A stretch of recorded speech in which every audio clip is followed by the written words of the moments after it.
Form అయిపోవాలి. నవ్వు మంచి కాఫీ, నవ్వు మంచి కాఫీ సరిచేస్తుంది బీపీ, బ్రతుకంతా సాపి సార్. సపోర్ట్ కొట్టాను సార్. కవికి ఏం కావాలంటే సపోర్ట్ కొట్టి ఆవిడ ఆనందపడతాడు అనమాట. అందుకోసం నవ్వే ఆరోగ్యం, నవ్వించడం మహాభాగ్యం, నవ్వలేకపోవడం దౌర్భాగ్యం సార్.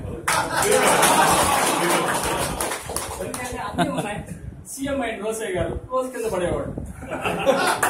ఎందుకంటే పదవి వస్తే అందరూ హ్యాపీగా ఉండాలి, కానీ కింద పడేవాడు. స్ట్రెస్ లో ఉన్నాడు ఆయన. ప్రతిపక్షాలు ఏమంటారేమో, హైకమాండ్ ఏమంటుందో ఏమో, నా పదవి ఉంటుందో అవుతుందో నాకు తెలియదు. జెండా అయినా కడికి కింద పడేవాడు. స్ట్రెస్ తినేస్తుంది. కాబట్టి ఏం చేయమంటానంటే, మనోవ్యధకు లేదు మందు, మనోవ్యధకు లేదు మందు, నవ్వు ముందు అదే మందు, రోగాలు బంధు సార్. కనీసం మనకు చేయవద్దంటే సాధన చేయగా సహజము కాదు. సాధన చేయగా అన్నాడు. మీరు రోజు కావాలనుకొని నవ్వగా ఆటోమేటిక్ బాడీ మొత్తం నవ్వుతుంది సార్. ఏం అవసరం లేదు దానికి. మన మనసు స్ట్రెస్ శరీరంలో 3 స్థాయిలో ఉంటుంది. ఎన్ని స్థాయిలో ఉంటుంది? 3 స్థాయిలో. Conscious, sub conscious, super sub conscious. జాగృతావస్థ, సుప్తావస్థ, సుషుమ్నావస్థ. దీన్ని గనక మనం బయటికి పంపించగలిగితే ఆటోమేటిక్ గా అసలు ఎక్కడైతే ఏ పని చేయాలో 10 గంటలు చేసే పని 5 గంటలు చేస్తాం. ఎందుకంటే కాన్షియస్ తో ఉంటాం.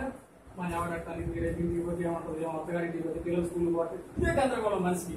ఎస్ఐ గారు ఏమంటారు, సిఐ గారు ఏమంటారు, జనం ఏమంటారు, నాయకులు ఏమంటారు, ఇటు ఈ స్ట్రెస్ మాకు ఎవరు ఏమన్నారు, ఎవరు ఏమి అన్నారు, అందరూ ఏమీ కాదు అనే పాజిటివ్ ధైర్యం మనం రోజు పంపించగలిగితే ఆటోమేటిక్ గా మా బాడీ దేని ఎదుర్కొంటుందని చెప్పేసి ప్రయోగాత్మకంగా చేసినటువంటి చక్కని ప్రక్రియ లాఫ్టర్ ఎక్సర్సైజ్. రైట్? ఓకే, ఏం చేద్దామనంటే స్ట్రైట్ కూర్చోండి సార్. వెళ్ళు చూసగా హాయిగా కూర్చోండి.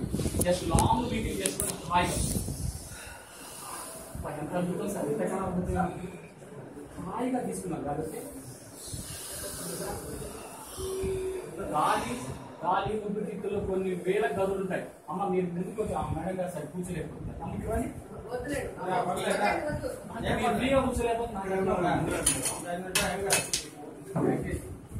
ఎందుకంటే అదే వైబ్రేషన్. పక్కవాడి హ్యాపీగా ఉంటే సమాజానికి హ్యాపీగా ఉంటుంది, పక్కవాడి బాధతో ఉంటే సమాజం మొత్తం కూడా బాధగా